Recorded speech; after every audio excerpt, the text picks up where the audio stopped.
हरे कृष्णा, राधे राधे।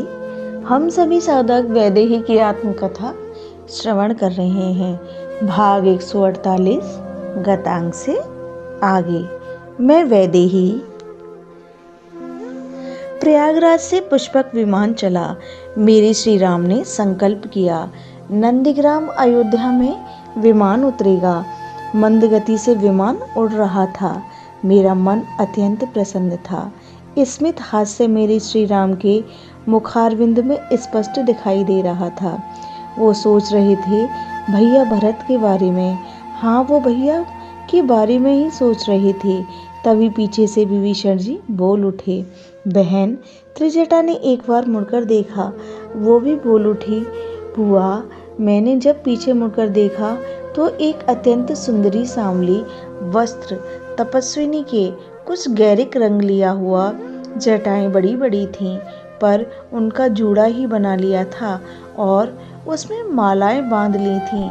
उसके नख बड़े बड़े थे। शूर्पणखा। मैं भी जोर से बोली, पर मेरे बोलने पर भी बस एक बार ही पीछे मुड़कर देखा मेरे श्री राम ने। फिर आगे की ओर देखते हुए शांत ही बने रहे। वो उड़ रही थी। वो विमान की गति के साथ साथ उड़ रही थी। वो मेरे श्री राम को देखती थी और आनंदित हो रही थी। विभीषण जी ने उससे बातें की विमान के द्वार में आकर, और उनकी बातों को मुझे त्रिजटा ने बताया। वो अद्भुत था। मेरे श्री राम हैं ही ऐसे अद्भुत, कोई भी मुग्ध हो जाए। मैं कुछ दिन रही लंका में। रावण का वध होना ही चाहिए था। उसने मेरे पति की हत्या जो की, मैं यही चाहती थी। शूर्पणखा बोलती गई, पर उफ, एक गलती हो गई। मुझे राम से प्रेम हो गया। मैं सोती भी थी तो मेरे सपने यही राजीव नयन दिखाई देते थे।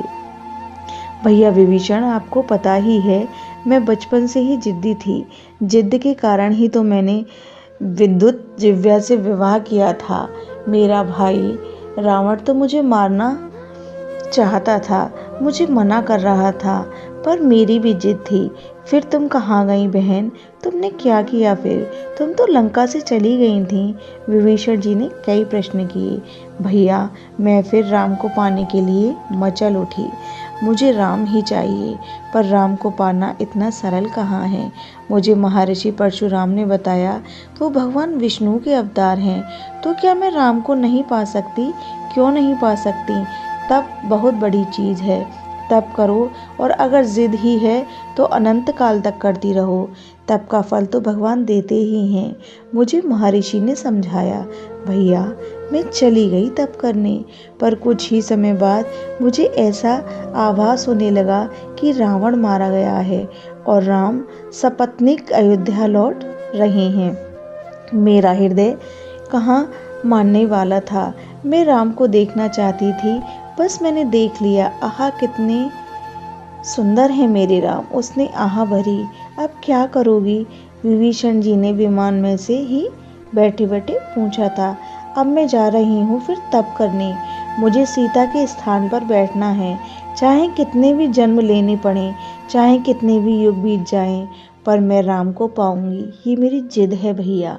ये कहते हुए शूर्पणखा फिर विमान के आगे आई और मेरे श्री राम को देखते हुए वो उड़ गई थी। हाँ, तप करने।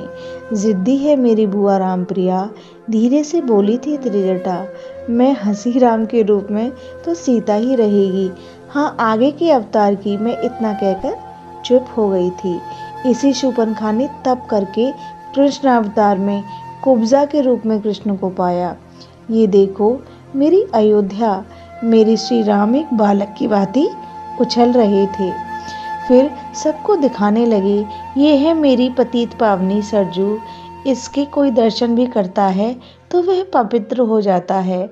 मेरे श्री राम ने हाथ जोड़कर प्रणाम किया तो हम सब ने अयोध्या नगरी को विमान से वंदन किया था। यह प्रसंग अब यहीं विश्राम लेता है। हरे कृष्णा, राधे राधे।